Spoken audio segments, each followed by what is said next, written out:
Hola,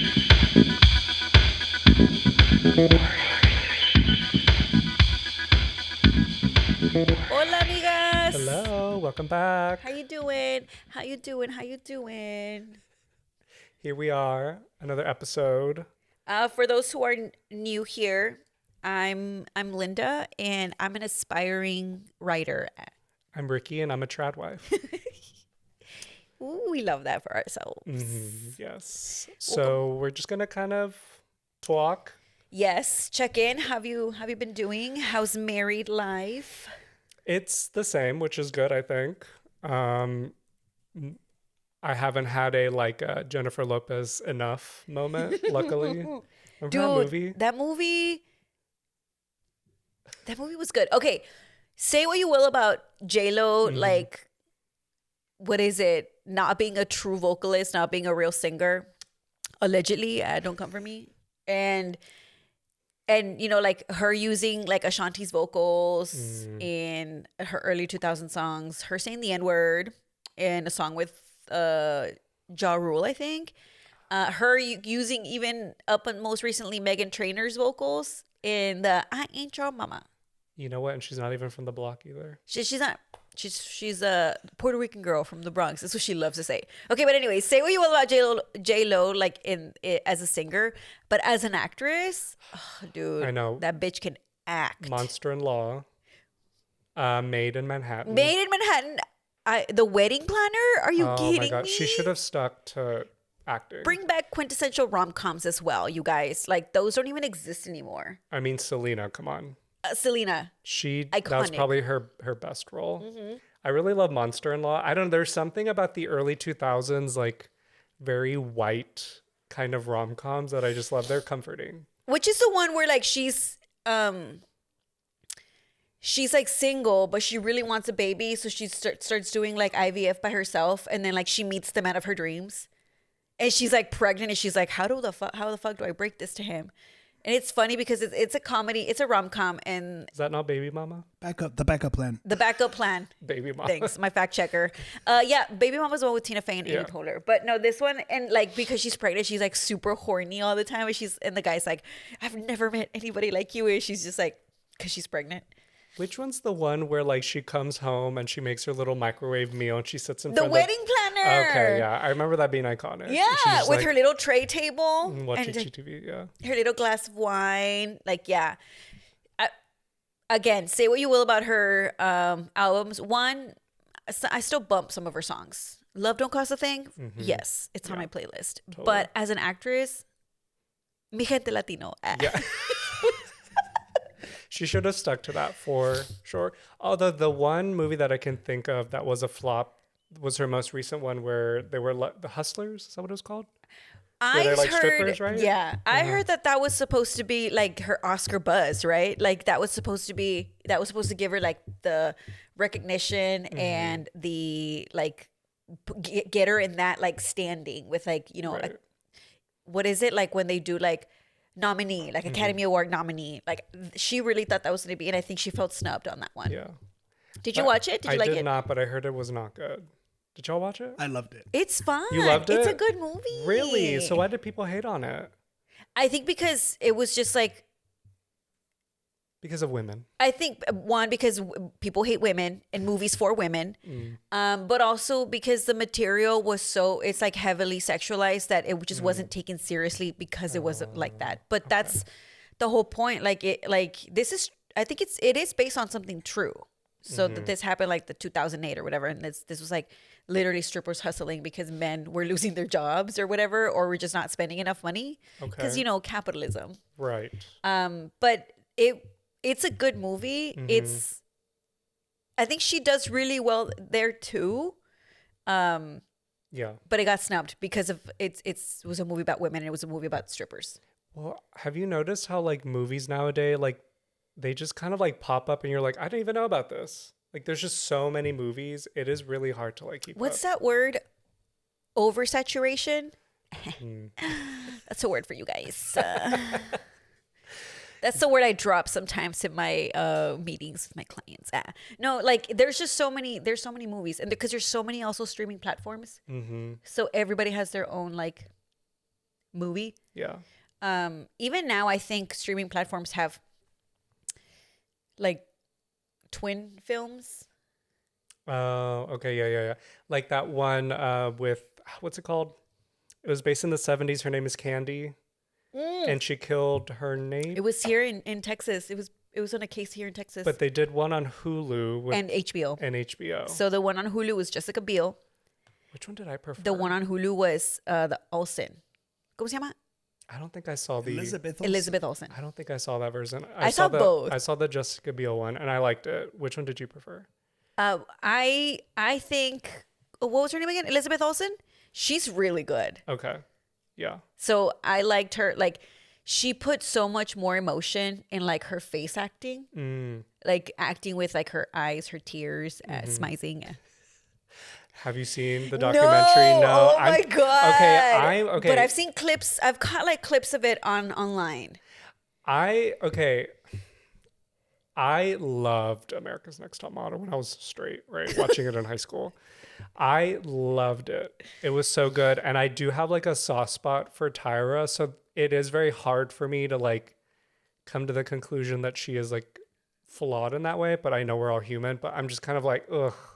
It feels like a gut punch. You know what I mean? Like, we were rooting for you. Exactly. How dare you? Yeah. Well, and then now, like, Mr. J, Miss J, and what's the photographer's name? Nigel? Nigel. Yeah. They did like they did like an interview, like, responding to the documentary, because Miss J, fabulous Miss J, shout out Miss J, she had a stroke. I saw that. And so she's not able to walk right Tyra now. hadn't even reached out to Miss J. Well, she sent a text message like to Miss J, but it wasn't even like after it happened. It was like a while after. And that Mr. J was like, yeah, like she's in New York. She could have come and visited. And they even asked Mr. J, like, you know, do you miss that friendship? And he was like, no. So I don't know. It sucks because like I love that show, and like they all seem to like each other and love each other, and it was such a fun show, and it's just it sucks, you know. Very much how I was crushed when I found out that The Hills was fake. Like, do you remember The Hills at the end when they're like driving? So the end is, you know, like it's two characters saying like goodbye or whatever. Like I think one of them is Kristen Cavallari, and she's like moving, like that's her big change, and that's what prompts the ending, like the end of an era. And it's Jenner, the Jenner kid, Brody Jenner. And they're saying bye. It's like this whole like scene of like, okay, he's just saying bye to his friend who's like moving to like Europe or something. And then it switches, like the backdrop starts moving, which is like Hollywood. It's Hollywood, like them being at the street. It starts moving, and then you see the studio, the studio lot, and then they yell like cut, perfect, whatever, and You're then gagged. like they like run back to each other, and then they're like like, you know, because they walk away, and then they like run back to each other. They just give each other like a high five or whatever. They get in their little golf carts, and they leave. And I was like did TV just lie to me? Like, are they allowed to do that? Yeah. You were crushed. I was crushed. But yeah, in regards to this documentary, I do want to see it. I have seen a lot of just like tidbits here and there online of one. I didn't watch it like from beginning to start, so I know some cycles. I recognize some models, not others. But there was a whole like I didn't know about the sexual assault that happened. And for context, you guys, if you haven't seen it or haven't worn a model connoisseur in the early 2000s, is that there's this like setting where like the models in the house are partying, or like they meet some guys and they're partying, and it's like drinking, they're in a hot tub, whatever, they're like having fun. And there's this model, her name is Shandy. She's having like a good time, but you can see like her start to get drunk, and I think as adults you can recognize that now. I don't even know if she was 21. Excuse me. Because a lot of these models, they went into the house, they're 18. Yeah. So like you just see them having fun, whatever. And like the way that, of course, TV does the TV thing, they frame this whole encounter as like her cheating on her partner, when when the truth came out is that she was actually assaulted, and it was captured on camera, and it was spun to be like a cheating story, and nobody knew that for years. And so that's what's coming out now, and that's what's like the criticism that I've seen is that Tyra takes no accountability in like fostering that environment. Because she was a producer, she must have been on the cutting room floor, like yeah, within those discussions. Yeah, I mean, it's disappointing for sure. And I remember how heartbreaking that scene was when she was calling her boyfriend that she cheated on him. Which I'm like, did they tell her to do that? I wonder. Maybe because because she said she didn't remember. So I think they were also like, no, you cheated. And I think, well, in my experience, and as I think it's a lot of people's experience, when something like that happens to you, it's not something you immediately clock. Yeah. It's all the time. Right. Why? Because the emotions that you were feeling at the time, or the state you were in. So maybe you were like not conscious, and that was her. She was unconscious. So when they were like, hey, you totally cheated, she's like, oh fuck, I cheated. But I think as you start to process and like gets, I don't know, maybe some kind of memory or whatever, like you start to realize what's actually happening to you. Yeah. Or when you start learning more about like what happens in this type of culture, that it's like, hey, if you were like really, really drunk and you were conscious, like that was not consent. And then it takes people like, oh, okay, yeah, you're right. So then that means at this moment in time, that is so not what happened. Like, yeah.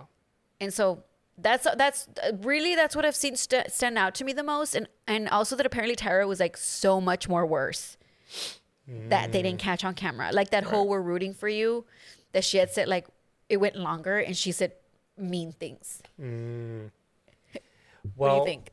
That's a lot. So some people, that kind of criticism goes to how some drag queens feel about RuPaul as well. That there's a lot of critics who used to be on the show who are like, RuPaul is exploiting these girls. They're not getting paid enough. You know, they're kind of like using these girls, I say girls loosely, like drag queens, as kind of cash cows for like trauma, you know. And the thing is that with a lot of fandoms, there's always going to be like a racist element to these fandoms. So there's a lot of girls of color who get on that show and then they have these like really racist comments that come up. And so you go on these shows, you have no like PR training. They don't protect you. There's no backup. I think now there is some mental health that they provide for some of the contestants on the show. But once you're off the show, I mean, you're on your own. You have to deal with like people hating on you. Yeah. There's no protection for you. How do you even deal with that? You know what I mean? Yeah. Especially like, that's like you and me, we're just normal people. And then we're thrust into like the global stage. And then people are like, I don't fucking like Ricky. He's a piece of shit. And I start getting these comments like that'd be a mind fuck. Yeah. You know what I mean? To just be thrust into that. So I think it's just like a reality TV show problem, which kind of, wasn't there like a similar thing with Vanderpump Rules where there was like a whole 2 cast members cheated on their significant partners and they were like the most hated or something like that? Ophelia, if you're listening right now, you're squealing because this was her like the drama she was consuming for like a summer. I think this must have been. She was like, "Do you know?" So she was like explaining it to me. Do not know the names right now. Yeah. Cannot tell you what the drama was, but yeah, it was like cast members cheating on each other. Yeah, and then like there was just like a bunch of hate. Yeah. Afterwards, and it's like in reality TV, like how do you not know that people are gonna see what you did? Or how are you going to act like, pretend like, you know, things weren't caught on camera? But I will say, and going back to RuPaul's Drag Race, a lot of the girls who were getting hate were like, I didn't say it like that. Or they put it out of context, or they like clipped it this way. So sometimes they do manipulate the edit to make you seem worse than you are. And like RuPaul in a petty way came out with a song called Blame It on the Edit. Okay. So, yeah, I mean, I don't know. Like, I do feel Ricardo edit us to say something really hateful. I do. Yeah. I mean, I don't know. I don't think I would ever do reality TV show. I don't think I have. Like, could you ever do Traders? ¿Cuál es esa? Jackie told us about it. That's like her favorite Oh, show that's right so now. true, but still haven't seen it. I mean, I think I saw like the British version. I'm not like super in that. And there's been two, Bob the drag queen. She was on Traders. Like, I feel like you have to be like a very specific kind of person to like be able to like flourish in that kind of environment. I don't think I could. I don't know. Maybe I would be ruthless if money was involved. I don't know. I would be on a cooking show. Like something sweet, like a British bakery. Oh, they're really nice to each other on that one. But they can be kind of shady in like a very British way. I think no, I want Gordon Ramsay to scream in my face. Like spit in my mouth. Call me an idiot sandwich. Have you seen that clip? He's like, "What are you?" And she's like, "An idiot sandwich with like 2 breads." You definitely had us in a chokehold in like the early 2000s when that show came out. Yeah. My reality shows that I watched growing up were like obviously Flavor of Love, and then like the spin-offs of that. So like I Love New York. Yeah. But Flavor of Love season 1 and season 2. Season 3 does not exist in my book. Yeah. I don't remember any iconic members from that one. And then there were like kind of anything that was like winning the grand prize. So like it was like most smartest model. So it was people who were models, but were like also really smart. Oh, okay. So they had 2 different types of challenges, like intellectual challenges and like modeling challenges. So I remember that one. There was another one called I Love Money, but that guy, one season didn't air because that guy killed his partner. And I think he won. Damn. And so they didn't air it. Well, on RuPaul's Drag Race, they had a contestant who maybe the last 5 or 6 episodes, they like completely removed her from the edit because it came out that she was basically catfishing guys as like a producer and recording them online, like convincing them to like take their clothes off. It started very slow. It's like, oh, we're going to ask you to audition. Then it was like, take your clothes off. Now I need you to masturbate on camera. And this person did that like to several men and it came to light and they had to like cut that person from the... Honestly, what a power move. For her to be like, casting couch time. I mean, I don't know. I think a lot of people were like kind of upset about it. But, Yeah.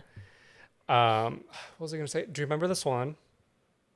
No, what is that? The Swan was when they would have ugly people. Feitos. Ugly people go on and then they would get like a series of plastic surgery and whoever was the most beautiful one.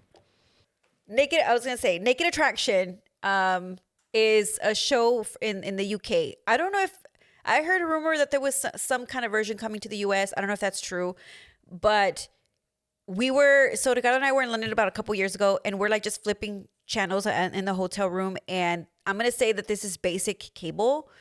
And we see like, I don't remember if it was like boobs or crotch.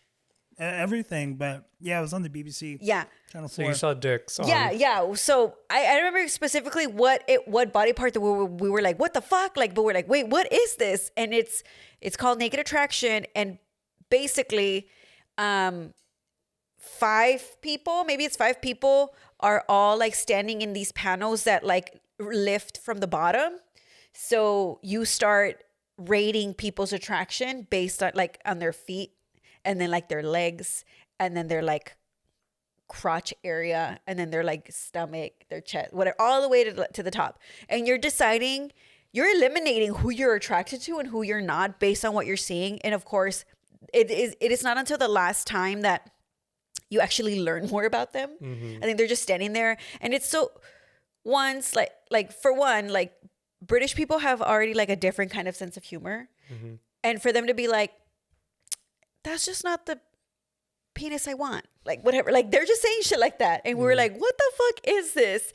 And I think I saw it on a girl. It was like a woman. So it was women. So it was a guy choosing. And then I was like, what the fuck? Is this better also be for like women choosing men? And it is. Yeah. I think we have an idea that the Brits are like very like conservative. Yeah. And like they are not. We are the conservative ones. Like there's a reason. Okay. Well, because there's so much sense. I mean, right. Because we don't see that on TV here, you guys. So like, that's also what shocked me that I was like, oh, this is just on television. Yeah, no, the evangelicals that came to this country, like the British people didn't want them. They're like, y'all are too conservative. So that's why our country is the way it is. Just FYI. So sometimes I hear Brits saying that like they're censored over there. Or they're supposedly people have been arrested for like problematic tweets. I'm like, you guys can say curse words on TV. You're showing genitals. Like you can talk about whatever you want. I'm like, in America, we can't do that. Yep. You have to look at Cinemax when you were younger, if you wanted to look at fucking genitals. Was just asking Ricardo, I was like, does HBO or whatever, I think it was HBO that I was browsing. I was like, does HBO still do those softcore movies? No, right?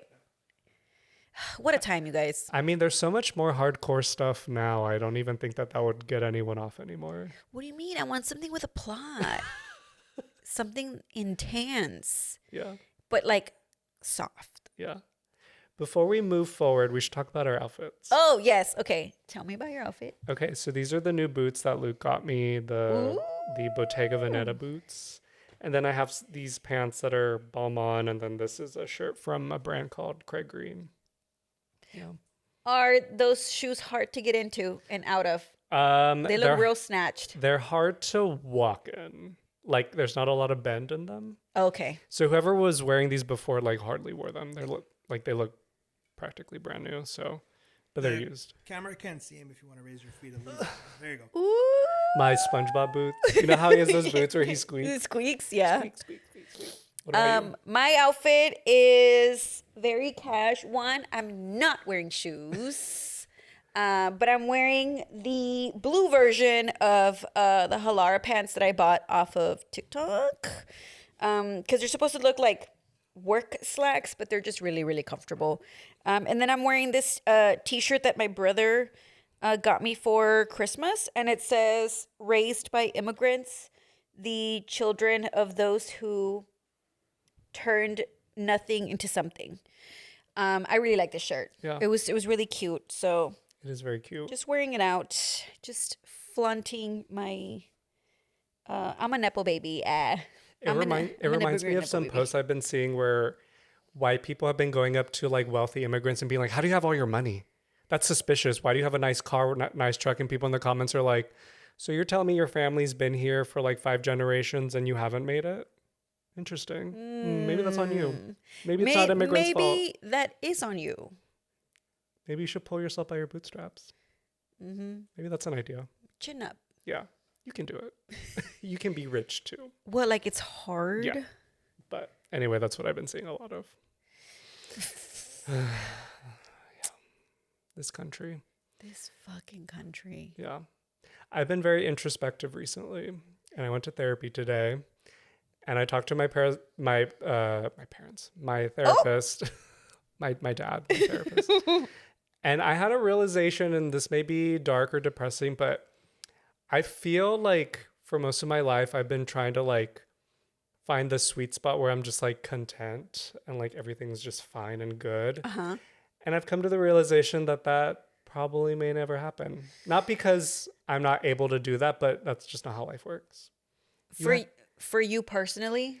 I think in general, we all have moments where like, ooh, this is fun or whatever, but shit happens literally, even if you have like a really good month. Yeah. Some work happens, Yeah. A death in the family. You could not feel good about yourself because of health problems. And I'm just like, I'm trying to chase this high of like, okay, I'm okay. And I'm like nirvana, I'm like whatever. And I'm like, that's just not like what it is to be human. To be human is like, you're going to go ups and downs. You're going to have bad days. You're going to have good days. There's going to be those moments where it feels like pure bliss, but yeah, you're not going to have a moment where every day you're going to wake up like, you know. Well, I mean, I agree with you. You're like, I do. I wake up happy every day. I was like, well, I don't know about you, but I am doing so well right now. No, we were like, I don't know if I mentioned this before, but like we were at HEB and we're like with Mark and like one of his friends, and Mark and I were talking about like social anxiety in general, and his friend was like, I don't know what that is. He's like, I've never felt that. Have I met this friend? Yeah. Oh. Mark and I were like, what's that like? And he couldn't explain it because that's his norm. Okay. So like he didn't have any, like you couldn't compare it to something that you've never experienced, right? So like I feel like he was just like, I just don't. We're like, wait, you're not worried about whether or not like this, he's like, no. And we're like, what's going on in that head of yours? Like just, so there are people who who don't feel that way, who are sort of getting by in this world. They're very few and far between. One thing that just came into my mind though is that that's probably also more common and more prevalent in like white people.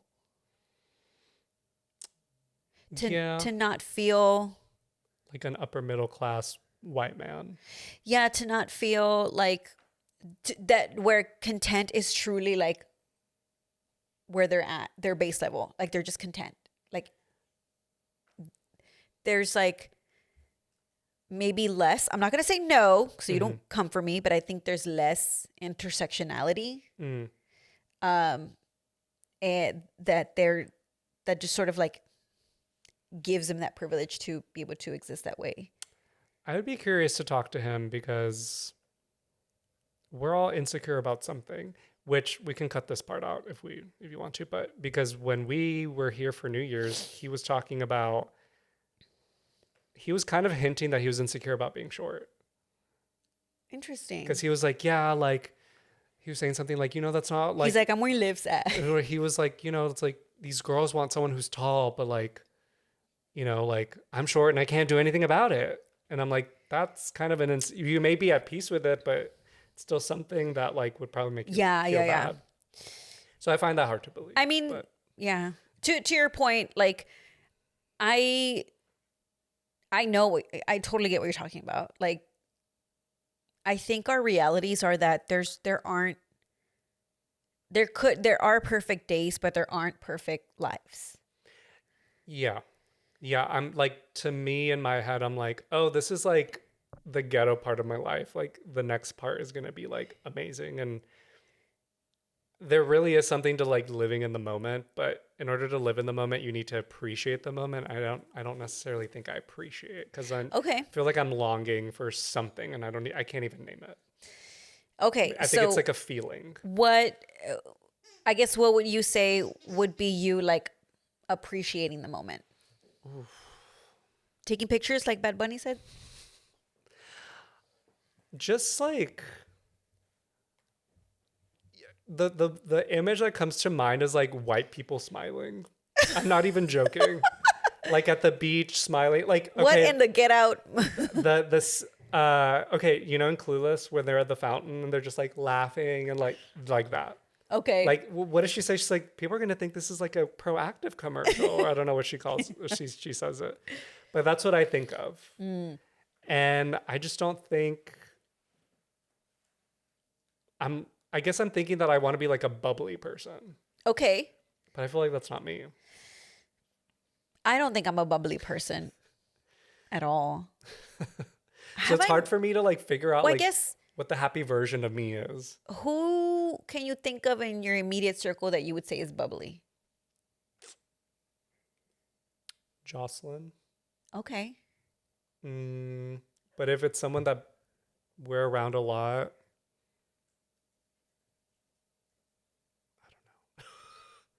I mean, Mark comes off like that. Your brother-in-law. He did say this year, or like his era right now is the happiest he's been. Yeah, I mean, when I see him, like he can maneuver a room pretty well. It doesn't seem like he's like, I mean, right, we all have like our outside selves and our inner selves is different. So that's the only person I can think of who's like really bubbly. But I would say the person who I'm like is probably the most like well-rounded, just kind of like very leveled is Jocelyn. I can see that.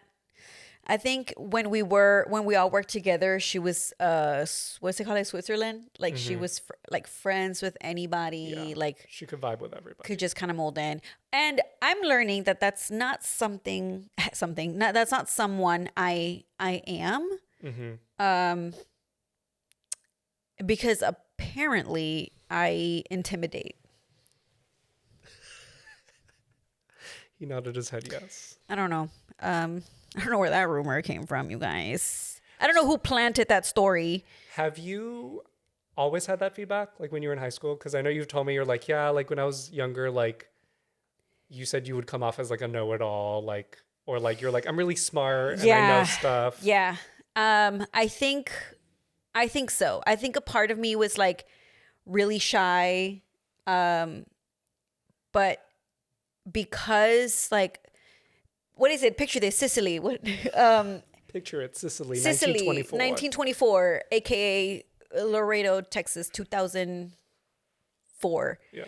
I'm fucking like small, chiquita, like prieta as fuck, because you guys, we were outside more when we were little. So and there's just like level of like, what's the word? Like colorism that comes into it. Like that I know is like self-hatred here.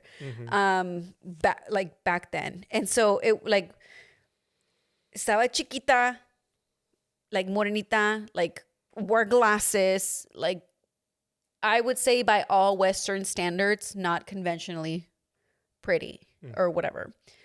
Not athletic at all, not musically talented either. Like I was just there. And what I had going for me was that I was smart. And that I was like, that I cared about my work or like studious in that way. So I leaned into that and it was like, yeah, I'm going to be a know-it-all. Yeah. And that's what's going to help me. That's what's going to give me the confidence in that group, that social group. So I definitely like leaned on that hard to where I'm sure people were like irritated by me. Yeah. Because I was a little know-it-all. I think for me, the RBF came later, but I'm not realizing that it's kind of an armor because like you, I was like really skinny, pimply. You know, I had like frizzy hair. I didn't know what to do with my hair. Like when you're in high school, you know where you stand. Yeah. You really do. It's very obvious. You're like, I'm not. Where are you in the map they make for Katie Heron in Mean Girls?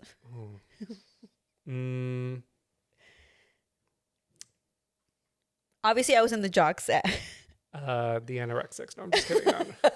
People who eat their feelings and the people who don't eat at all. I was okay. I think I was eat their feelings, but I was skinny. Okay. But no, I mean, you kind of know where you stand, right? And then like I was just like inherently feminine, so I feel like I like was very quiet because I was like, I can't move, I can't do anything, or else I'm like there's gonna be attention on me. Yes. Because I was like afraid of what people were gonna say to me. Like I never defended myself. Because once they notice you, you guys, they fucking notice you. Yeah. And mind you, I heard some of the mean things kids said about me. I did. So it never leaves you. Isn't that crazy? That shit does not leave. Yeah. But I'm also very sure that, like we talked about that Tina Fey episode where she thinks that everybody hated her, but everybody was scared of her because she was such a bitch. Like that's also a part that I think I can relate to that experience or to that joke a little bit, mostly because I think I also just sort of, I guess in some way may have put people down. So that I wasn't the one being put down. Yeah. Like they're gonna make fun of someone. I don't want it to be me. Yeah. It's very what is it? Herd mentality, which sucks. I've grown from it, obviously, but it's like I think that's also another thing is that I would use like that smart ass to like stand out in that way. Yeah. To make myself feel. What is it? Fake it till you make it. Like pretend to have the confidence and stuff, which I think some of it, like in as much as I want to say that personally, I, as a person have grown, there's still some part of me that like fakes it till you make it. And I think that's what people pick up on when they're like, Linda's so intimidating. Right. I think so I met somebody, one of the things that I remember is met one of Mark's friends who called me stuck up. To your face? No. Oh. But was like, oh, here's what I think of Linda. And then I was like, oh shit, am I really like that? And I think I just also like, there's like a a woman, a Latina woman, a woman of color is assertive, there are certain words that come with that. Yeah. Do you feel like, we don't have to get into our traumas or anything, but do you feel like there's still a little hurt little girl in you? Of course. Yeah, that's what I'm noticing too. Like, at any point when I feel bad about myself, like I can see him, that high school kid, you know what I mean? I just picture that little girl wearing that fucking Harry Potter shirt with red hair. Studded belt. With a wand in her back pocket. With a wand in her back pocket, with hot Cheetos in her backpack, and Converse written all over them. Yeah. I was cool, you guys. Yeah, I've been noticing them, like, there's a part of me that wants to, like, help that inner child, and there's certain things that person needs that at this age I can't provide because it relies on validation from other people. Yep. So, like, because I was so quiet and I didn't want to make any noise in high school, I was just like craving for somebody to notice me for the right reasons. And so now I feel like I don't feel confident unless somebody in my circle or even outside my circle tells me that I am attractive or I'm smart. Like, even if it comes from family or friends, it doesn't feel like it's real because it's like, well, you're just being nice to my family, my friends. Yeah. Which you can't rely on strangers to give you validation, because how many times a day are you going out of your way to tell somebody that they're beautiful or that they're smart or that they're doing this? So even if somebody was thinking that about me, I can't expect them to do that because I'm not doing that. Yeah. And it's not that I don't think those things. So I'm just realizing, I'm like, okay, like 15-year-old Ricky, I know you want other people to say that you're this or that, but it's going to have to come from me telling you that. And that's difficult because I don't know how to do that. Because most of the things I tell myself are criticisms, or if I do get a compliment or I think of a compliment for myself, I'll think of like reasons why that's not true. Yeah.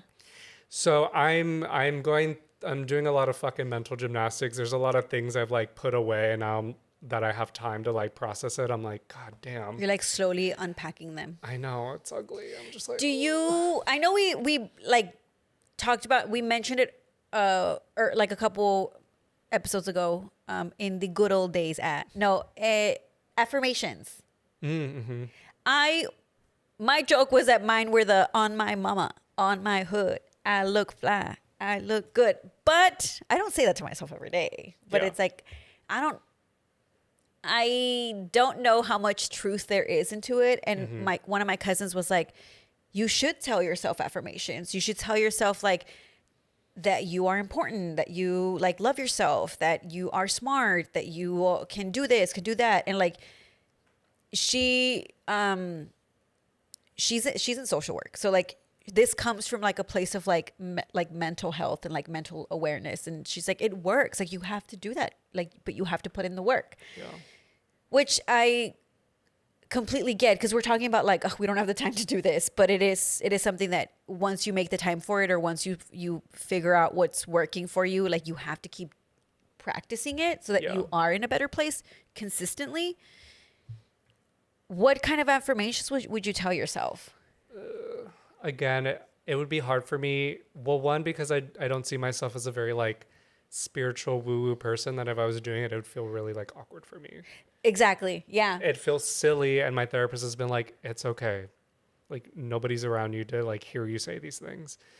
Well, one time he joked, I was like, well, what should I do? He's like, you should just like roll in the mud and take a photo of yourself. Like just be really ugly. And he was kind of joking. And I was like, I mean, I guess, but I don't know. It's hard first I need to just like believe the things, because it's just hard for me to say them out loud, because I'm like, that's not true.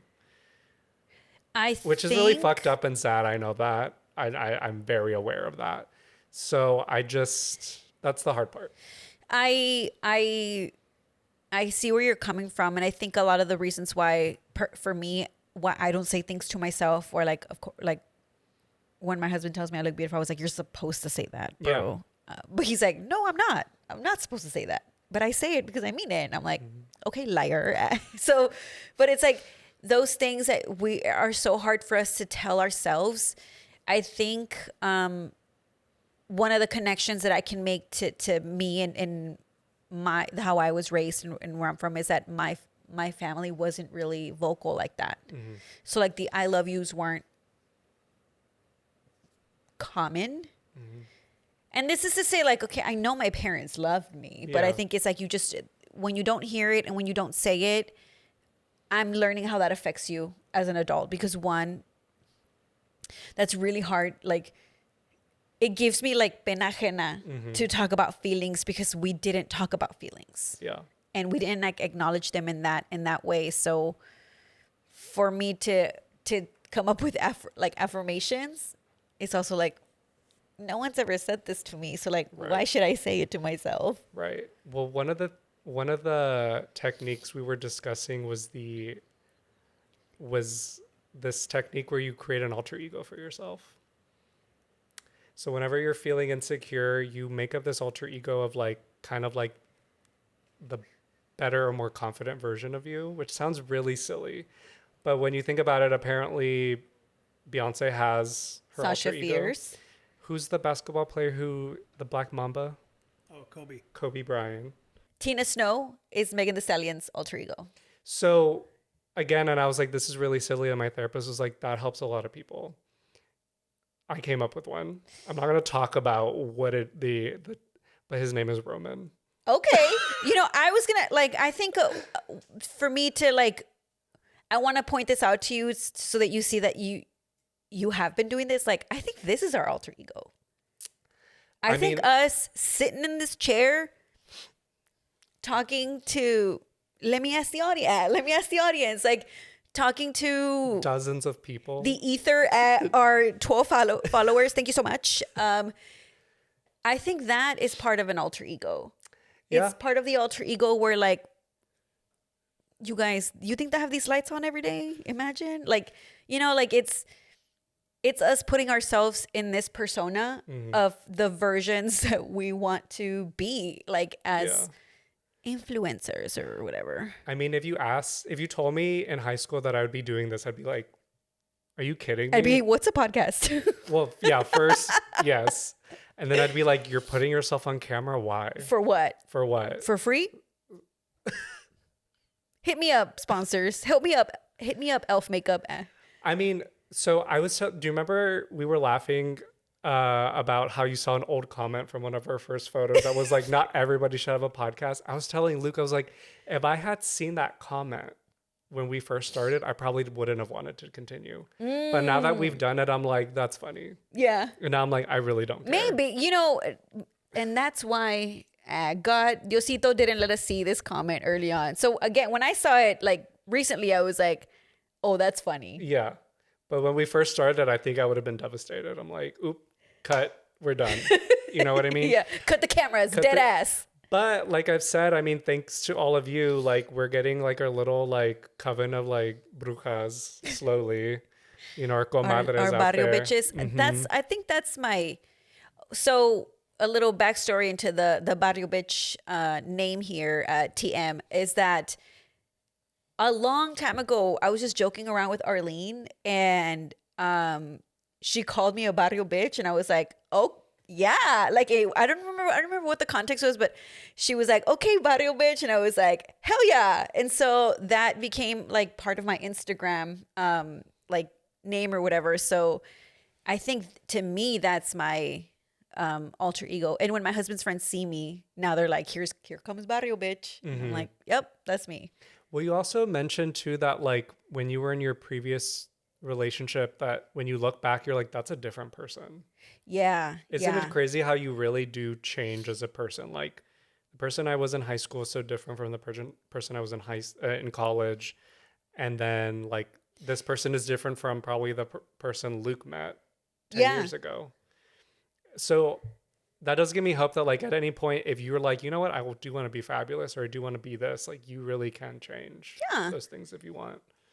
I think again, it starts with faking it till you make it. One of the more like what I do to like hype myself up. I mean, this is not for the podcast. This is like for work. When I'm involved in these situations where like I know people are looking at me as an expert, especially and there are days when I don't feel like the expert. I don't know if you've ever heard. I mean, I've never done this one specifically, but have you ever heard about the make yourself big? I've heard that about like when a bear approaches you. Okay, maybe there's some correlation there. Yeah. But apparently, you guys, is that if you're ever nervous, is that you like literally make yourself big. So you just stand up, like you just keep opening your arms, expanding. You stand up, you get into your tippy toes, you make the biggest version of yourself, and that's supposed to make you feel like big and like I think that like, I don't know, in some woo-woo way that puts you in the mentality that you need to be. Why do I sound like a life coach? Do you do this like before your meeting, or you do this on camera? That's why I was laughing, because I thought you were just like, imagine the Zoom. Hi, guys. Like I turn on the camera on the Zoom and I'm like, hi everyone. No, apparently you're supposed to do this before your meeting or whatever. Sorry. And if you're in an in-person I meeting, just think you of guys you as like a scarecrow. Like, hi guys. go. If you're doing this via Zoom, you guys, I recommend you do this before you get on the Zoom. And if you're doing this in person, go to the bathroom. Do it real quick. Yeah. But what I do is in some moments where I'm like, I've got a big presentation going on. I've got like, you know, eyes are going to be on me for like an hour, like at least. So that's where I'm like, okay, I need to psych myself up. I will play Beyonce. Yeah. I will play a Beyonce song loud. And it'll just get me in that mood of like, I'm not worried. Yeah. I got this. And it must come through, because then, you know, the high fives that I get afterwards, like, oh my God, that was so good. I'm like, thanks. All blacked out. Like Just still walking like this. just like nothing in my eyes. And I'm like, thanks. Is it over? Yeah. Do you have a good luck charm if you have a presentation that you do in person? Like you're like, I always wear this necklace, or this blazer makes me feel confident. I hadn't thought about that. I wear the same shoes. Like, oof, that's a good question. I don't know. But I mean, there must be something, because I think it's probably like my hair. okay. Like if I feel my hair looks good, I want people to look at me. Right. And then I'm like, over here, per my last email, like, then I can chime in, I think. Okay. I think if my hair and makeup are in a good point, then I'm like, oh, okay, I'll be on camera, or I'll talk, or I'll do this. What? Okay, so I said my alter ego's name is Roman. What would yours be? Have you thought about it? No, I mean, other than the fact that, like, I guess my social handle is Barrio Bitch. What's her name though? Okay. I think the angle that I look at it is that I used to not like my name. Mm-hmm. And now I think my name's pretty cool. Okay. So I think it would be that. However, I don't know. Is there a trick to picking your, is it the street you it's like grew your up on drag plus name. your pet's name? Yeah, it's the street you grew up on and then your first pet's name. So my drag name would be Princess Hickory. Mine's Princess Flores. Oh, really? Love it. Yeah. I mean, I don't know. Ricardo, what would you name my alter ego if? Like, what's the first name that comes to your mind? Be careful about what you say. Yeah, I know. The first thing that comes to my name is just another woman's name. Well, which is what? I don't... Cheater. Ah. Like, is that your ex's name? I can't think of anything. Maria. There you go. Oh, I guess. I think it would be like Doña something. Doña Maria. Doña Maria. The label of the mole. See, I would love when I get older to be considered Don Ricky or whatever, Doña, which kind of goes into the topic I wanted to discuss, which was retirement. Okay. What does that look like for you? Have you thought about it? Well, according to my 401k, I'm on track to retire at age 65. Well, apparently, like the age to retire, the amount it takes to retire now has moved from 1 million to 2 million. So that's great. Do you think you'll have that by then? Oh, for sure. Oh, yeah, for sure. Of course. Are you kidding me? You're like, I have $500,000 right now. I'm so rich, you guys. No, like, Damn. Marketing forever, you think? No. Marketing till I die. Marketing till I die. No, I don't know. That's 2 million. That's crazy. Jeez. I hate the idea that people have to retire in their 60s. You wish it was sooner. Yeah. You're like, no, later, 85. Yeah. I People think don't wanna sooner work. because people don't want to work these days. Because what's the point of working so long and then you get to retire at an age where you're more at risk to not enjoy it. And so that's a bummer. I get into these grooves, you guys, where I buy scratch tickets thinking I'm really going to hit it big. Do I? No. Well, I remember when you started doing that, you're like, I'm being like really good about it. I have like a spreadsheet. Are you still using the spreadsheet? No, because I haven't done it. But so I had this like sheet, and I believe it was in the notes app, you guys. I put it like a little table where I was putting, like, I started with like $20 and I was like, okay, I'll buy like a five, whatever, like a 10. And I was only buying scratch offs based on the money that I won in those. So I wasn't putting any more money in it more than I had already done before. So you're reinvesting. Yeah. That's reinvesting 101. Yeah. And so I did that for like a little while, but it was like me just like recycling the same $20. Right. So I would lose it, and then I would have like $1, and I would start. I think I ended it when I was like at $1. Yeah. The last scratch of it was only that I won $1, and I was like womp womp, so I stopped. It's like Monopoly. It's just fun. Just like the little scratchy. Do you think you could get into gambling? Which, that's another thing. It's crazy how much they're advertising gambling now. So like much. Online. I'm like, I thought we were a Christian nation. Half of the Super Bowl, like the Super Bowl ads were like half AI, half gambling apps. Well, it was like half, do you want to lose weight? Half, do you want to make... GLP-1s, do you want to lose weight? Are you fat and disgusting? Do you want to lose weight, lose money, or your entire identity? Yeah. With like AI. Yeah. Yeah, it's dystopian. Bleak as fuck. Yeah. I don't think I can get into gambling, but I will say that a form of gambling that I know we already do is we play loteria. In my family, we play for money. So that's technically gambling. When we went to Vegas to see Beyonce a couple years ago, we stayed at the hotel that's the Pyramid. The Luxor? The Luxor. One, super depressing, you guys, because it's dark. You don't really know if it's day or night. And that's the point, right? They just want to keep you in those machines. And the machines are scary entertaining.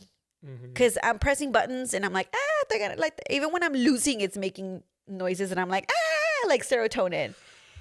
I lost $200 and like entirely. And one time I lost really, really fast because I didn't know how the buttons worked and I was betting the most.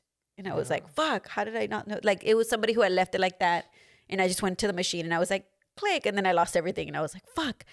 But what's so fucking scary is that the ATMs there, like, I mean, there's ATMs everywhere, but I'm pretty sure you can like connect bank accounts. So that's, I think. That's just like depressing to think about. I think why what's also stopping me from gambling is the fact that I don't know the rules. Yeah. Yeah, I'm not like a card player. So, like, so I don't know. Just loteria. And Vegas doesn't want me anyways because I'm gonna count cards. Remember that movie? What was it called? 21. Yeah. Yeah. Oh, it's Kevin Spacey in it. Boo. What about you? Do you guys gamble? Just loteria. Yeah, just with my life every day. Every day I gamble. No, I don't know. Like, in terms of retirement, I mean, one can only hope to have the privilege to be able to live long enough to retire. You know what I mean? Yeah. I don't know. That's what I'm saying. Like, retiree age is so far from. We still have about 30 years to go for us. Yeah, and the thing is like, I'm around retired people, like my parents, who like, my mom is technically retired, but like she'll take side gigs where like, because she's a diagnostician, so I don't know if you know what that is, but they help diagnosed kids who have learning disabilities. So because there's not very many in the valley, they'll contract her. So she's still making money. And then they have some properties that they make money off of. So like, even when you retire, you can at least do other things. You have like some flexibility. So I think there's a lot of people who they're like, oh, I don't want to retire because then I'm just going to like rot. But it's like, no, you just have more time to like do a little bit of this, do a little bit of that. Yeah. And that's what I think I want to and do. I also think that like, because retirement age is like much later in life, you spend a lot of time working that I think a lot of people, once they hit retirement, they don't know what to do. Yeah. My suegro's vice principal retired, only lasted a year before he was like, I want to go back and work. Yeah. And maybe that was like a sense of purpose, a sense of like keeping busy and whatnot. But that like we spend so much time working that when we're not, I guess we feel guilty that we're not working. And that's fucked. Yeah. No, that definitely is fucked. I think for my parents, they're just like, okay, like we have our retirement and we have this and that, but like, how can we make some like little extra income so we can like go on trips or whatever? Yeah. So my parents are very like money focused, which is another topic for another time. Do we have any cheese, man? I don't know. Cause you know why, you guys, my phone died. Yeah. Do you want to speak to? She's a mind changed you, woman. I am living in the what do I call this? In the olden times, because I just have a notepad, you guys, and a pencil to make notes. Because my phone died earlier, and I did not have the energy to charge it.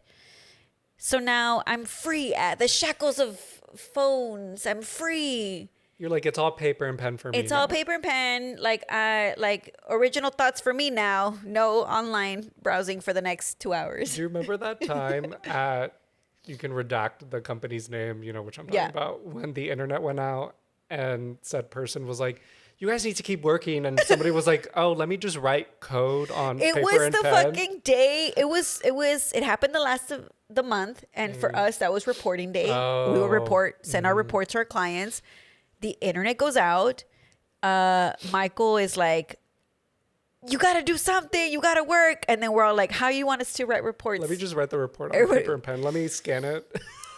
You know, the good old days when you would play that Chrome game on the browser, the little dinosaur. Oh, yeah. But yeah, my phone died and it's liberating. Ooh. Like, it should be like this all the time. You guys, you know, people shouldn't have access to you 24/7. And I'm only saying this also because we're like election season. So I'm getting fucking texts from everybody being like, hey, Linda. And then I'm like, who the fuck is this? And then it's like, it's me, James Tallarico. And I was like, I can get it. Like, it's just like, and then they send a picture. They send, first of all, I reply, I ain't reading all that. What is it? Sorry that happened to you, or good luck or whatever. So there's just like an influx of text messages just right now because of that.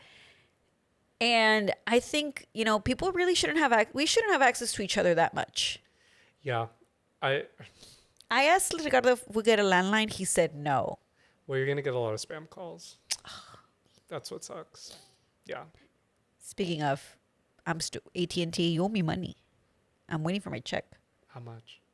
Well, I don't know, because you know that they leaked that leak they had. Oh, they had you're going to get like $20. A data breach, and I think like the class action was like settling, and they're like paying, and people had to do like I don't know, like requesting, like, you know, send me money. So I'm waiting for my 10 cents. And for AT&T to be like, here, bitch, like, take your $2. Cállate el hocico. Whenever that's happened to me, I tell my mom, I'm like, yeah, I got like $10. She's like, well, that's $10 you didn't have.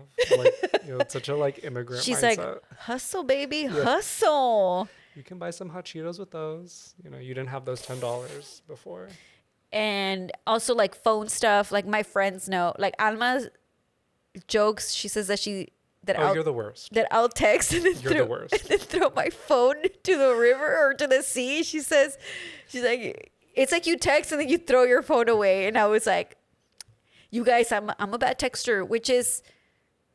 Is that anxiety or you forget, or both? Both. Okay. Sometimes I see it and I reply in my head. You're like, I see you, I hear you. I hear you.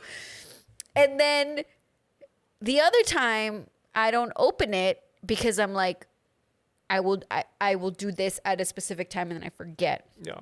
Because if I open it and read it, I'm going to forget. So if I leave it unopened, it'll give me the notification will stay there. But also I'm just like really bad.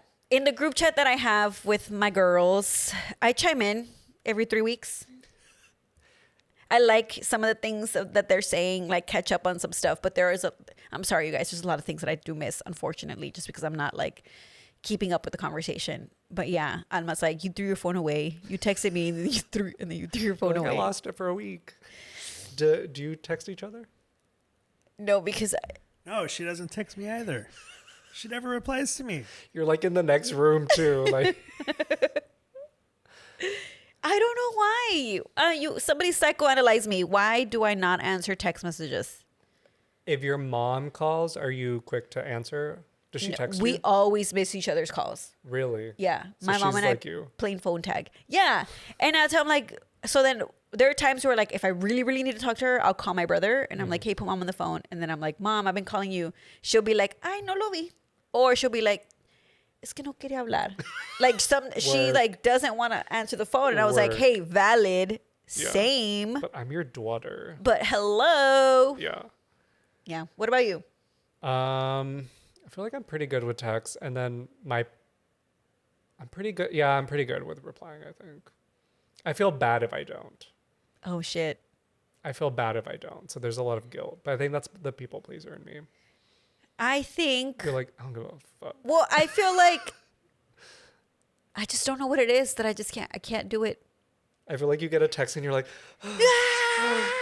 And I truly throw my phone away. Who knows, you guys? I'm going to have like a million texts when I turn on my phone. you know what? I feel like you'll be more glued to your phone when you have a kid as they You grow think up. so? Yep. Why? Because you're going to be like, where are you? What's going on? Yeah. You need to tell me, ¿dónde andas? My brother and my sister-in-law, like they have their kids on like, what is it? Life 360? Have you heard of that app? It's basically a location app. Oh, okay. Like you can see, it's pretty cute though. Like my brother has it with my mom. Like they share it. Can you make like a little monito? Well, it's like a little car, and it's okay. it's like so and so has left, and then you see them like moving. Yeah. So they have that, like they keep track of each other like that.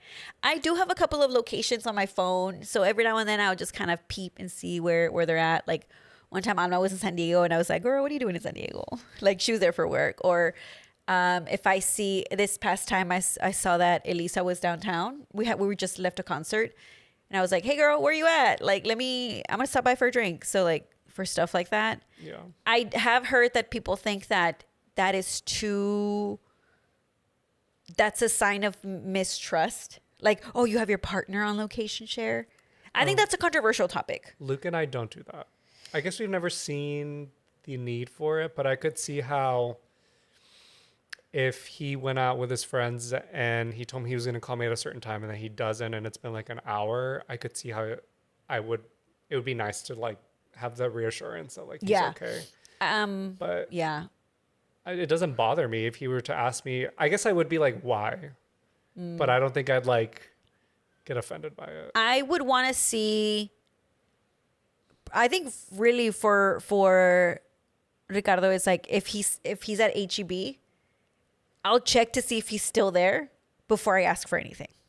Okay. So if I see that, because I know that if I say, "Hey, did you get this?" and he already left, he'll be like, "Yep," and he'll go back and get it. Okay. So like that's a wait. Like I don't want to waste his time like that. So it's like if I know in the vicinity that he's in, then I can be like, oh, can you bring me this? Can you bring me that? And I won't unless he's there. Like that way it's more convenient for us. I think of it that way. Or I think again also like with traveling, just checking in like that.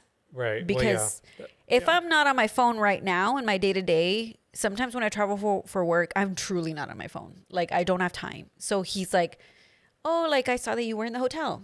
So I just wanted to see like if you were already like, made it there or whatever. So it's like for stuff like that. But I know that it is a very like, what is it? Contentious topic. of like, should you or should you not have access to your partner's location? Yeah.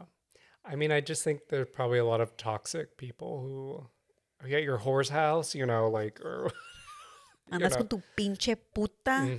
yeah. So I feel like every now and then we talk about AI.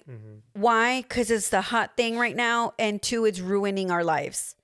And I actually share, so the story that y'all shared like during brunch, I said it to like a coworker in passing because they were talking about AI, and I was like, no, let me tell you how fucked this is. And it really got me in this like, fuck this mentality of AI. But do you want to? Oh yeah. share? So this story is related to my partner. He went to go for like a yearly physical, and with insurance, typically that's free because it's preventative care. So he went. You would think that with preventative, you would have the ability to voice concerns that maybe you've noticed. Because they ask you. They do. They're like, you. are you concerned about anything? Is there anything like? They ask you those questions, which now feels like entrapment. Like. Yeah. So specifically, my partner went in, and I don't think he'll mind me saying this, but he was concerned about weight loss. Yeah. Which, at least from what I understood, is preventative care, because if you're concerned about your weight, or if you are overweight, and if you lose weight, you can prevent a lot of health related problems with that. So he went to the doctor and they had a discussion about it. And I guess this particular doctor, which all 3 of us go to actually. Yeah, this particular clinic here in Austin is now using a software that scans the doctor notes. Yes. To determine any red flags or any particular thing that maybe the clinic or doctor's office should be notified about. And so according to the doctor's notes, there was a flag that apparently him bringing up the weight loss was not within the realms of a physical, and that it was going to be billed as like a regular doctor's appointment, which means not free. Again, my partner, he's white. He is very of the ilk of like, can I speak to the manager? He definitely like stands up for himself. If this happened to me, I probably would have been passive as fuck and would have been like, that's annoying. And I probably would have just like, I probably wouldn't even have asked why why I now have a copay from like nothing to whatever my copay is. I probably would have just been like, oh, okay. Yeah. And so he was like, no, this physical should be free. And so he went back and forth with the receptionist, who was not very like sympathetic to what was going on, which I'm sure at this point they've dealt with it so many times, they probably just are like, don't care. Yeah. You know what I mean?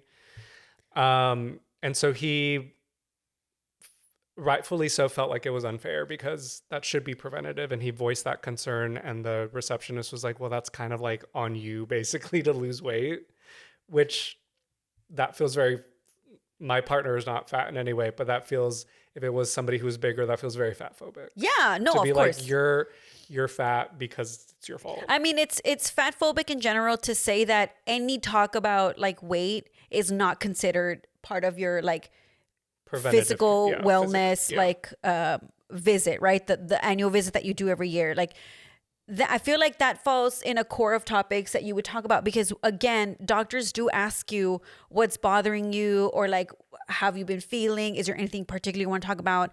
And you're there to talk to your doctor. So like, why wouldn't you talk about something in this wellness exam, related to weight if you wanted to? And like for something like for this clinic to use AI software to summarize notes and then categorize things and use that categorization to determine whether or not it's going to charge you or upcharge you or whatever, like that's completely fucked. And I do wonder what level of consent applies or is valid here for someone, because like we said, I go to that same clinic too. And if the next time I go, I do want to say like, hey, I heard this happened. I don't want you to use AI to summarize this thing. And I don't know if that's necessarily something we can opt out of, because it's not like it's summarizing your conversation with each other, because that would mean both parties, and I believe in Texas, both parties have to be aware of recording. Yes.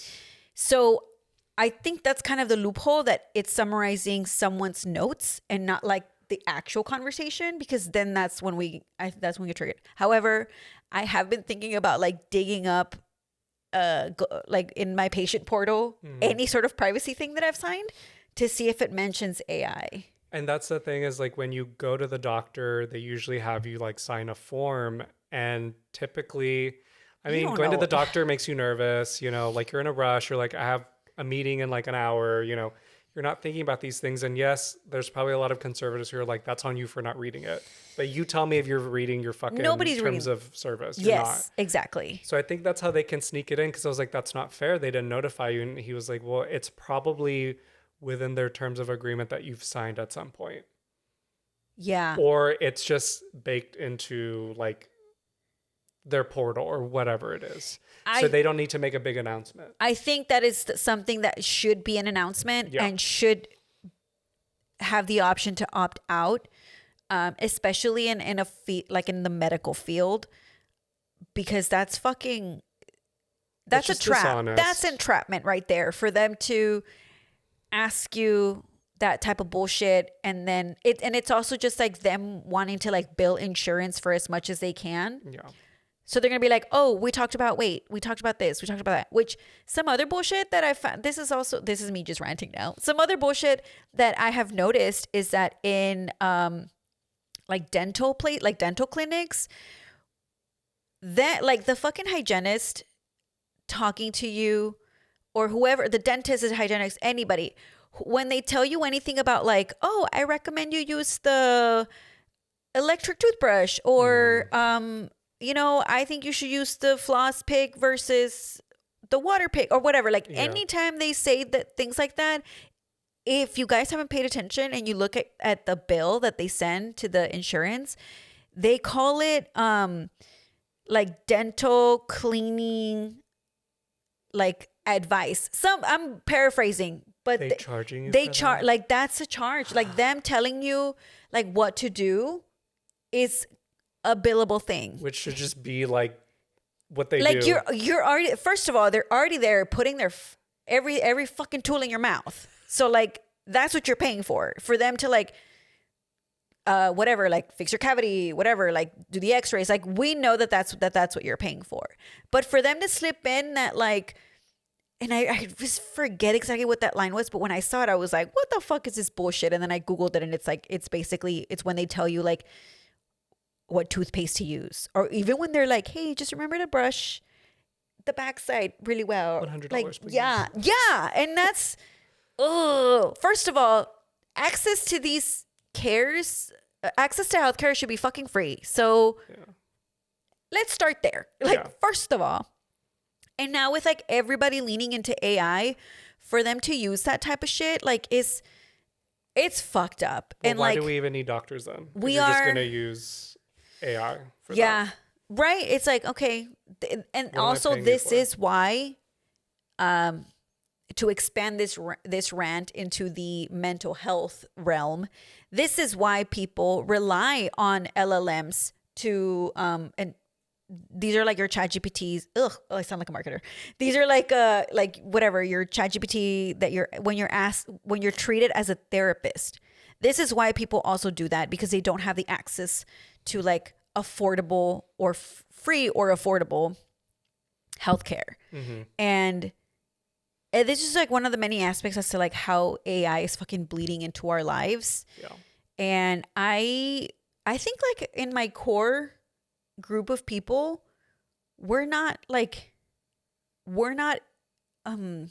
integrating AI into our personal lives.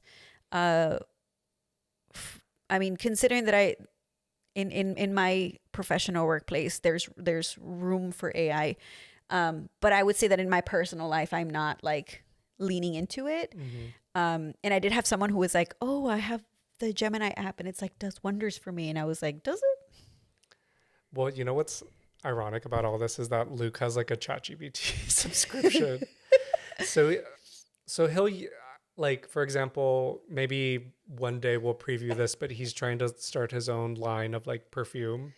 Right. So he's been experimenting with that. So he put a bunch of his favorite scents and was like, what are some of the ingredients or scents in this? And then ChatGPT will come back. Yeah. So he uses it in that way. He calculated once how much water it would take to make like an AI image, and it's like a lot. It's like a lot. I think you asking it things doesn't take up as much water energy, but if you're making like an image and you're going back and forth about like, oh, change this, change that, it takes up a lot of water. I forget what he said. I don't know if he said it was a gallon for like one image. There is somebody, and this is what I see in on Facebook. Some of y'all need to stop making AI images of yourselves.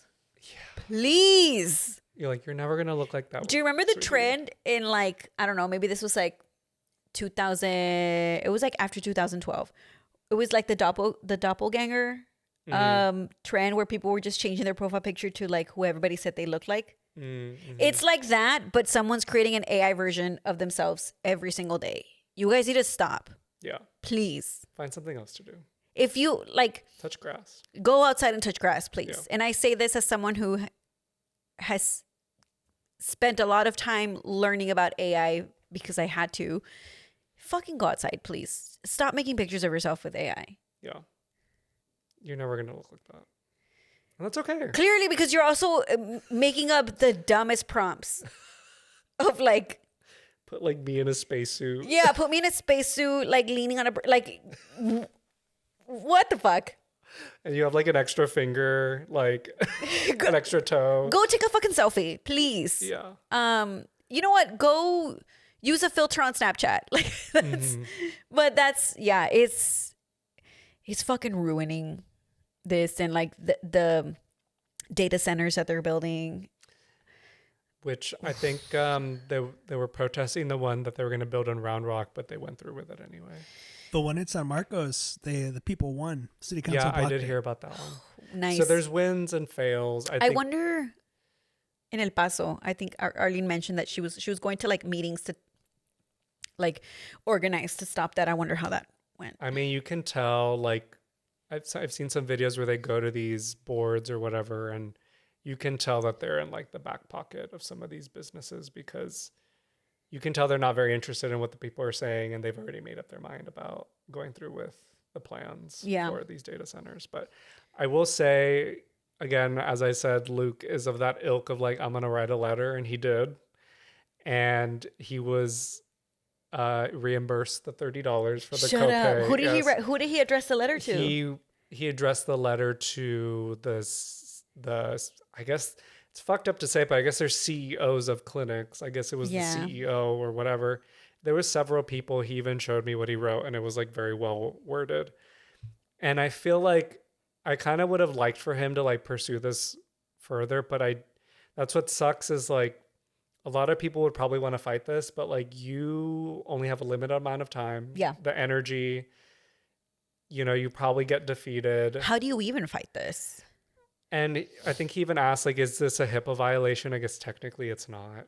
I mean, there's a reason. Right, because it's not summarizing you. It's summarizing somebody's notes. Yeah, like these businesses and corporations have thought this through. So it's going to be very hard to figure out how to like fight that. Because you can't, legality or like in the courts, you just saying it's not fair is not enough. You know what I mean? Yeah, it takes a lot to regulate this type of shit. And like, again, with the image creation stuff, like I'm talking about fucking a random person who like was like, "Ooh, I want to yesify myself."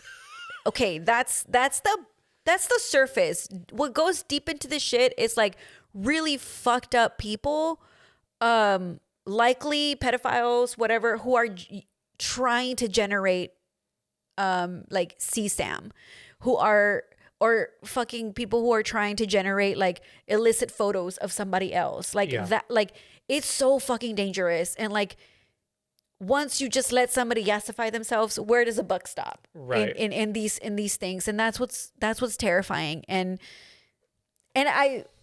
you guys, I'm heated on this right now, mostly because in my professional life, I just, it's a different, like, I'm obviously not saying these things too You're like, in the town hall.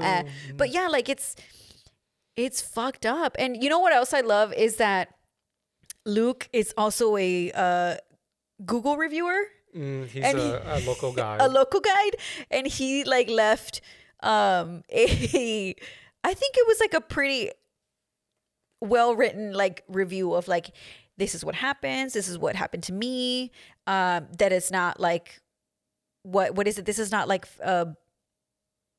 what did he say, just like, this is basically a malpractice that they're doing, like, you know, it's when it comes to people's health, like that's not cool. So I do wonder if he has any legs, because I saw it like, I guess very recently, like he had just posted it.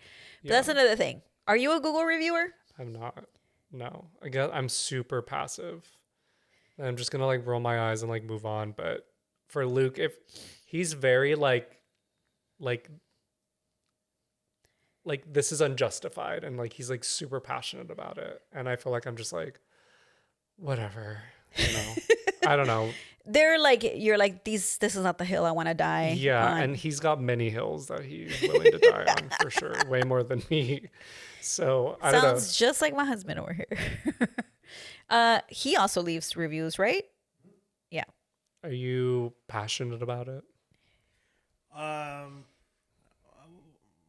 don't think I'm passionate about it. I'm a level 5 local guide, I think. Out of what? No idea, but I've been doing it for like a decade. So, what is Luke's level? Do you know? I don't. I feel like I'm like level 1 because I've left like a couple of, you know, when they're like, leave us a review for like $5 off. Hell yeah, I'll do that. You're like, the food was great. Buy my review for sure. Yeah. Speaking of reviews, we went to De Nada Cantina, right? You're familiar with it? We went there. It's on Cesar Chavez on the east side. Oh, yeah. Where we had the fat margaritas there. So they're opening a new location on South First by the Gordo's food truck. Oh, okay. Yeah. I got an email that it was like a soft opening, so for me to make a reservation to go. So we went yesterday, and you guys, like, we ate dinner at 5:15 p.m. Like, it was so early. But we went, and it's where El Mercado used to be. And it's now like a De Nada Cantina, and it's still very much like under construction, I think. Although they're fully opening on Sunday. How did you get an email about it? I don't know. It was via Open Table. Oh, okay. So maybe because I've made reservations before. Yeah. But it was like it was pretty packed. I don't know how long it had been open, but it seems to me in their Google My Business thing, their hours are gonna be like they open at 5 or something like that. I don't know if that's true. Anyways, we went at 5:15. It's interesting to see influencers out in the wild doing their job. And I'm not talking about myself, you guys. Clearly, I know. No. I do not consider myself an influencer. But I saw like at least 2 people that were making content. So it's like standing in a specific place, like holding the phone up. This woman, bless her heart, like I know that she's doing that. I know what she's doing, but she like stood like kind of in front of our table, has the light on her phone and is like shining it on the margarita. I mean, I know that we're like not the focus of the shot, but let me tell you how like I saw her while she's doing this. Yeah, I'm like hunched down eating my taco, like, you know, like clearly not in the best mood. Like I'm a fucking creature just like eating my taco. And I was like, I saw her and I was like, oh shit. And it was like so obvious for me to be like straightening up and like eating my taco up here. I was like, oh my God, I look so fake. And like, she knows what I did. But also I'm like, girl, give us a heads up. Yeah. Be like, hey, you're going to be in my shot. And I don't know the freedom that influencers have or should have, or like what are the social rules of like, okay, I get it, you're here to create content, you're here to review the new location that's opening, like I get that, but like you're also getting people in the background, and not everybody wants to be in your silly little video. Yeah, that's interesting that you think they would ask for consent, because I know sometimes I see YouTubes of people who travel and they'll blur people out in the background. So I'm like, Oh, are well, they maybe it is. asking? Maybe it is. So I don't know if I looked up the hashtag de nada today, but mind you, this was yesterday. So I didn't see anything. I'm sure they've got a lot of editing to do. I saw her post. I won't say who it is, but it's not there. We're not there. Oh, but because she's like, look at this creature, like, like that does not look human, like me eating my taco. But yeah, like it was funny to be like, oh, it's weird when you see them out like doing their thing. Yeah. Because it's like, are you actually eating? Yeah. You know? I've definitely seen videos of influencers who just leave all the food. Really? I've also seen a video of this guy where he's like, you know, like being happy in front of the camera, and then once the camera turns off, he's like really sad. Because it's another job. Like it's your job. And then you've seen the girl where she's eating pancakes and she's like, oh my god! And then the white girl in the back is that like, one makes me cringe. And she's like, so bad. Because I'm the girl in the back being like, she's like. So yeah, so like spotted a couple of influencers there creating content, and it just got me thinking of like, damn, they really catch us in our most vulnerable states here. Like me, like eating with my hands, pinche el taco en mi. She just erased the background where you guys are. She just blurred it. She photoshops me out. Yeah. Anyways. It was there. It was fun. It was good. We had our server was really, really funny, like really, really charming. He was just shout out to Sebastian. Yeah. Sebastian. Because I was like, hey, like when are you opening? He's like, girl, we're supposed to open on Sunday. And he's like, I'm new here. I don't know what I'm doing. So they're what is it? Good luck to them, because he was implying that he was going to be a mess on Sunday when they opened up. But the space obviously is much bigger. Mm-hmm. Like there is indoor, outdoor. The indoor is much bigger, and like the tables are like not crowded at all. I know that the Nada on Cesar Chavez is a smaller space, so like it is a little bit more crowded, and it's cute. When did we go? Ooh, I remember. I was telling Ricardo, this must have been like a Tasty Placement happy hour. I don't remember. Years ago. Okay, I'll check it out, because Luke and I loved El Mercado, but we hadn't gone in a long time. I didn't even know it closed. Because I think we had preferred going to Polvos. We were talking about that too. Polvos is the one where you get the picture of margarita, right? Although Polvos is like really expensive now. Like I think the carne guisada was like $25. I'm not even joking. Dude, I mean, everything's expensive. I mean, it's a big plate, but I'm like, still. We got, and one thing that my mother would side-eye me, judge me, is that we're paying like $6 a taco. Yeah. Egregious. Yeah, in the valley it's like probably $3, and I think even then my mom's like, that's expensive. Yeah. And again, and me, like, because my mom is very much of like, hay comida en la casa. Yeah. That any amount, she's like, no, hay tacos en la casa. And it's like, okay. But yesterday we had, our total order was chips and salsa, 4 tacos.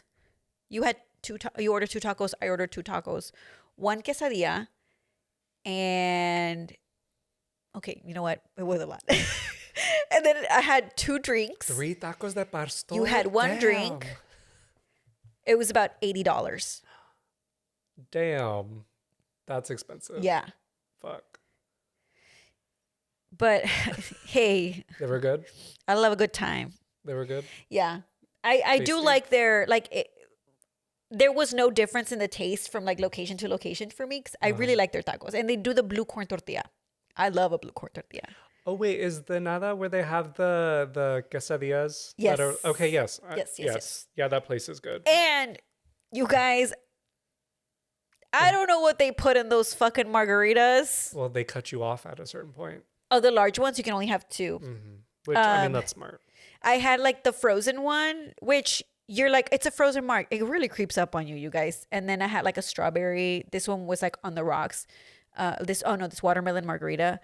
But like, after 2 drinks, I was like, ooh, my face is warm. Let's go to karaoke. And so we did. You did? Yeah. Just you two? We went to, we invited Mark and his friend came out. We went to Hotel Vegas. No, Volstead. They have karaoke Wednesday nights. And it was R&B. So I did my renditions of Beyonce, Me, Myself, and I. I did Fuji's Killing Me Softly. I did Ashanti Foolish. Ooh, I was living. Love it. Well, I have to check it out this weekend if we can. You said you wouldn't sing? Oh, no, I meant the going to eat. Oh, yeah. No, let's make a resi. Yeah, no, but I'm not a karaoke person. But would you go watch? Yeah. I think it's fun. I don't know. I can't get into it. But maybe, you know what? I need to just let go and like not care what anybody else thinks. Just live in the moment. Yeah, like this guy did Creed and I was like, you know what? Hell yeah. Love it. Yeah, but okay. I think I hit all my talking points. What about you? Me too. That's all. That's all. Ooh, are you going to watch that? The new Devil Wears Prada? Yes. Okay. I think I'm going to watch it. Of course. I hope it's good. I didn't watch the second Wicked because I was like, it's just so over it. Well, I didn't even watch the first Wicked. Well, you don't seem like a musical person. Well, I've seen Wicked, the musical. Oh, you with the original alphabet. I think I'm pretty sure it was, you guys. I don't want to spread misinformation, but it was like, this was like 2007, and I saw it in Broadway in New York, which I thought Broadway was the theater. Broadway's the street. Yeah. Didn't know. Broadway is a state of mind. It's a state of mind. It's yeah. a state of mind. So I know Wicked because of that. So I didn't watch the movie, but Arlene saw it and she was really into it. Mm-hmm. The first one was cute, but I think a lot of people said the second one was just like, I think we didn't need it. People forget the second act in general. Yeah. That's true. All the good stuff happens in the first act, is what I've heard. I do think about like when the Harry Potter movies came out. I feel like every time a new one came out, I was like, I can't remember what happened in the one before. Did you? Would you rewatch the previous? Yes. Yeah. Because my brother would take me to the movies and he'd have questions. Like he did not he was just doing it for me, clearly. But he would take me to the midnight premieres. Yeah. So I would show up again in my Harry Potter shirt. You didn't wear a cloak, right? No, I didn't have one. But I would show up to the midnight premieres and watch them. So I've, J.K. Rowling sucks, but I have a soft spot for Harry Potter. Yeah, it was our childhood. Yeah. Yeah. Well, I think that's it. Another episode on the books. Wait, okay. You guys send in some cheese, ma'am. I have my popcorn ready, you guys. Please send me cheese, ma'am. Because I love to just... What is it, that Michael Jackson meme? Yeah, you can send cheese mail on Instagram to Barrio Bitches Pod on Instagram, and then same handle is for TikTok, and then for YouTube, I believe it is the same as well. I should know this. But then our email is barriobpod at gmail.com at gmail.com. Send us your story. If you don't, I think it's just fun to anonymize you, but you can choose your own name. If not, we'll choose one for you. We'll choose a real Mexican name. Send us a tea. Like Crescencio or Pancracio. Florinda or Porfirio. Yes. He came back from the dead. What is it? Pancracio Porfirio Malacara. Yeah. Oh, that's my alter ego. Or another name too, Glendora. Shout out to Glenifer Lopez. Gilo. Shout out to you. All right. Bye. Bye.